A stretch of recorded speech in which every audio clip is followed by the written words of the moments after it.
For many days and nights this winter, the heavens opened and drenched the land beneath. Not least here in Oxfordshire, where the Thames is racing to shift all that water. What are we coming into here? So this is Iffley Meadows. This is one of the Wildlife Trust's floodplain meadows. So we're used to it flooding, but this year has been exceptionally wet.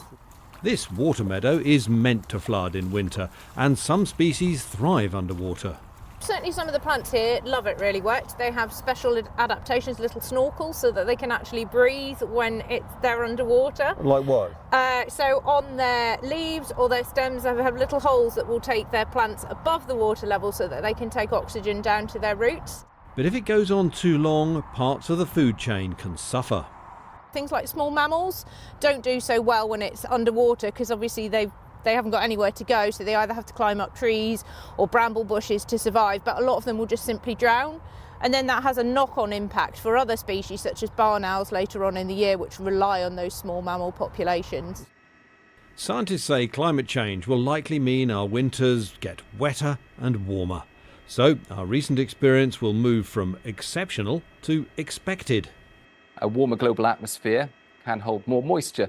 Typically, for every 1 degree rise in temperature, you'd expect about 7% extra moisture in the air. That leads to more frequent downpours. It leads to more intense downpours. But excess water doesn't just sit around or flow off the surface, it drains down into rocks, and especially in southern England, many of these are porous, meaning they can act like a giant sponge. This pipe leads to that sponge. So what have we here? It's an observation borehole. Right. It lets us look down under the ground and measure the water level in the aquifer. Let's have a look. Okay. Right. So here we are. Oh, I can see some water level right there. So I can use this to measure how deep it is. Normally you'd use this because it would be much further beneath the ground, would it? Yeah, this one's got 30 metres of cable on it, and we might easily have the water 30 metres below ground. Okay. It's only that deep. And under normal circumstances, you'd need that beep because it would be many metres down, and you wouldn't be able to see when it hit the surface. It would be so far below we wouldn't have any sight of it at all. So, plenty of water in the bank.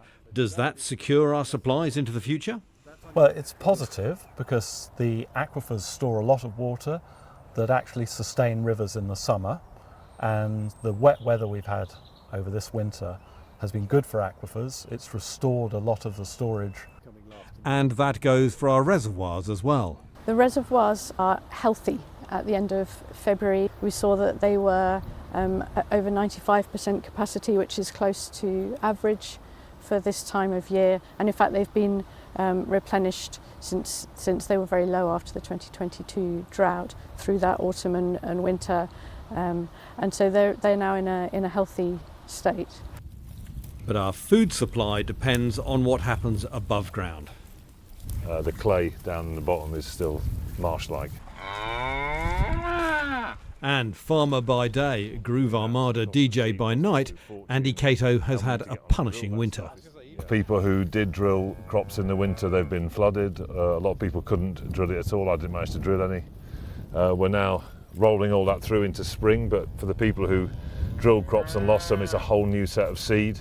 Everyone's drilling spring seed, so the price of spring seed costs an absolute fortune. And then here we are, mid-March, and it's still absolutely saturated. So it's just, from a business that was on wafer-thin margins to start with, it's incredibly challenging. He thinks changing weather patterns are a real threat to farming as we know it.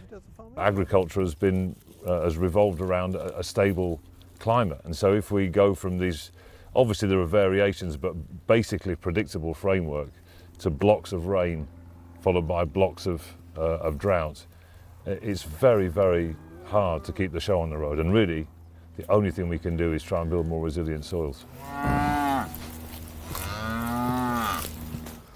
Andy runs a group of regenerative farmers known as Wild Farmed.